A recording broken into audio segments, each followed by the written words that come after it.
Heading now live to Orlando, Florida. We're joined by Marzia Amirzadeh, Iranian-American dissident, joining us live from there. Thank you very much, Marzi, for your time tonight, this morning. It's the first elections since Mahsa Amini, the protests, the crackdown. Will we see a political manifestation of that at all?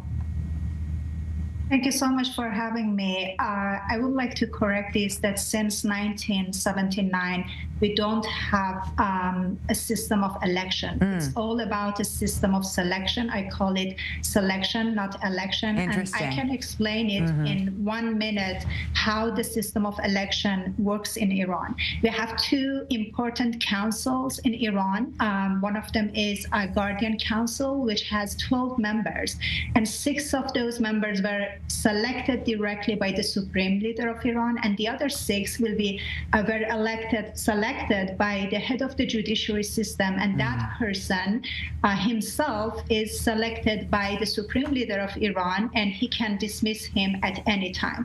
And there is another council, which is expediency councils, 39 members that are selected directly by the supreme leader of Iran, and they control everything in the country and supervise the constitution.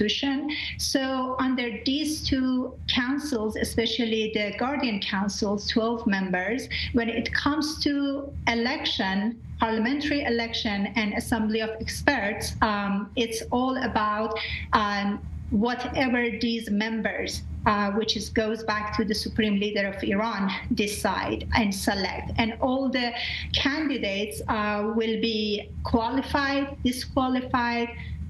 They must be approved and vetted directly by Guardian Council, the 12 members. So there is not about Iranian people.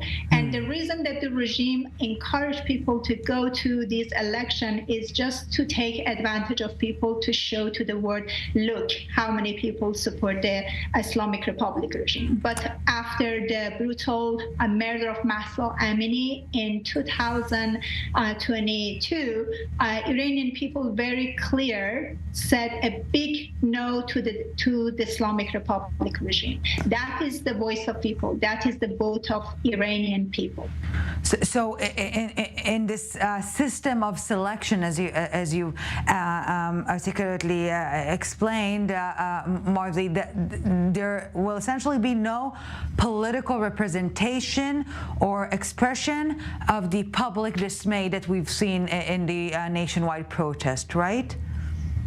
Yes, it's correct. Let me share with you my own experience. In 2009, as you know, I was in prison because of my Christian faith. I was sentenced to death by hanging, and it was exactly during a presidential election, which I call it selection. And again, 2 candidates were selected. One of them was a reformist, Mousavi, and the other one was Ahmadinejad. And even between these 2 selected people, the supreme leader had chosen Ahmadinejad.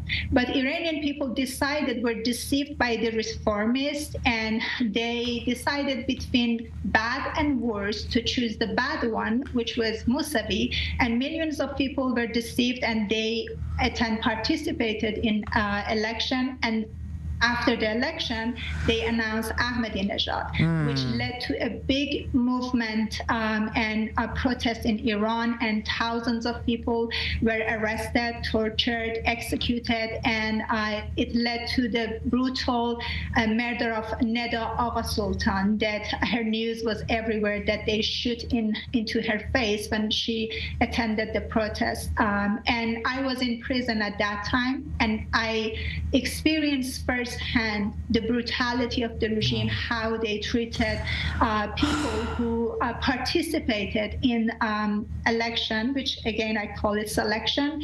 And I was witness firsthand how many people were tortured, how many people were arrested, and even a few of my cellmates, they were in prison. They had life sentence, and they were witness to a pool with dead body of young young people, and they came to me with tears, and they shared that with me, that how many people were killed inside prison after they got arrested. So this is not about the voice of people. This is not about the vote of people. We do not have free and fair, even we do not have free and fair selection in Iran.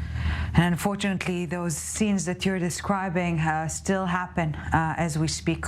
The Islamic Republic, a day of selection, not election, in Iran. Marzia Amirizadeh, thank you very much for joining us and explaining what is happening in Iran today. Thank you.